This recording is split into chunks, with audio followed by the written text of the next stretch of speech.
Mr. Nyerere, I wonder if to begin this program, you would give us just a quick sketch of your country and the character of its people. Well, perhaps the quickest sketch I can give of my country is to say, this I've learned from this country, it is roughly the size of Texas. It has 9 million people. Of these 9 million people, we have the indigenous tribes, the 120 of them. Then we have the newer tribes, some from Europe, some from Arabs, and the Indians and the Pakistanis, Greeks, Englishmen, Germans, Italians, and all this.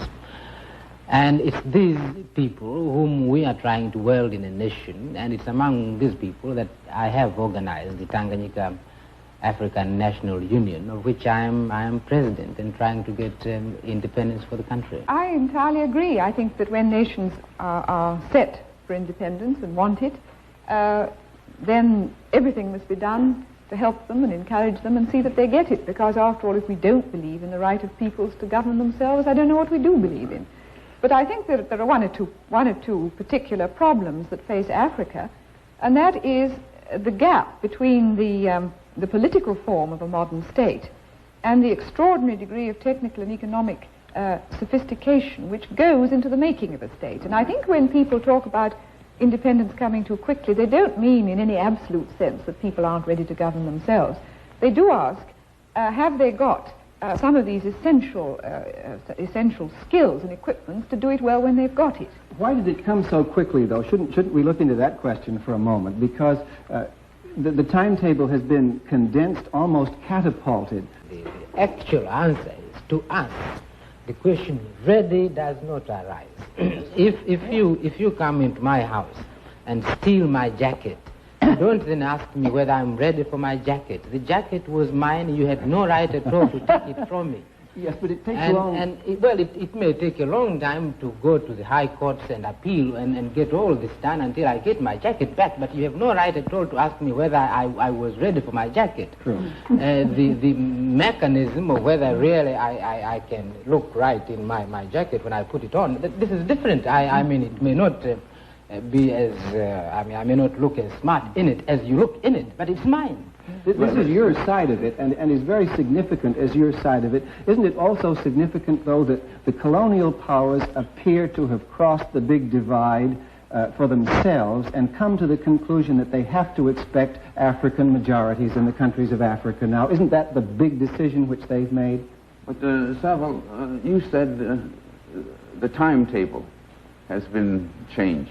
Who set the timetable? The expectations of people who probably didn't understand what was happening. That's quite right, exactly. Yes. So there was no timetable. Touché. There was no timetable. Yes. There were, as you say, expectations on the part of people who had their own ideas as to what the pace of progress should be. Let's talk about the problems that are being raised by the sudden oncoming of independence. And certainly Mr. Nyerere has his hands full of these, and we keep on hearing people say that he's handling them almost better than anybody else, if not better than anybody else.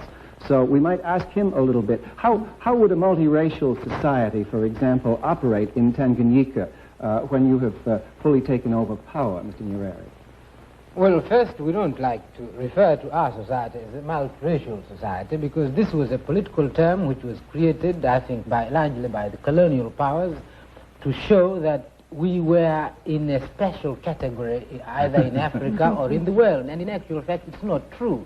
The whole, where is a part of the world which is not multiracial? I mean, the whole world is groups of people living together. This was a political term created in our part of Africa, in East, Central and South Africa, and this was the problem where democracy could not work, because this was a big problem there. For that reason, we don't like to refer to the term multiracial. It's very hard to avoid using these sensitive phrases. What should we refer to? Well, why? I mean, why? I've never heard the word being used, applied to England or applied to Germany, or even this country, which is clearly multiracial. It's not quite as easy to apply it to England, but to this country, it has to be applied. It should be applied, but it's not. We have our Scots and our Well, Welsh. only so now. Should we say a democratic society? Exactly. At home. If I could interrupt just a moment, I think it ought to be made clear why this point is so important to Mr. Nyerere, because he's the one African leader in the whole continent who is leading all groups in his society, with not only Africans, but with Asians and Europeans in the party. And they're working together? Yeah, working together under his leadership. Let me say that at home, the Europeans, the Asians, the Africans, and that's why in my first answer I referred to them as the indigenous tribes and the new tribes in Tanganyika. I caught that. I caught that too. These are all Tanganyikans who are binding themselves together to achieve their independence and build a Tanganyika nation. They are, whether they came from Asia or they came from Greece or they came from England, these are Tanganyika nationalists. Their rights are not rights of Europeans or rights of Africans or rights of Asians or rights of Arabs. These are rights of individual citizens of Tanganyika. And I don't see why in Tanganyika we cannot base our rights of citizenship, our duties of citizenship on loyalty to the country instead of the color of a person's skin or the texture of a person's hair. We see ourselves that this is not a problem which has started in Tanganyika. It has always been there, and if people want to build a democratic society, they can build it.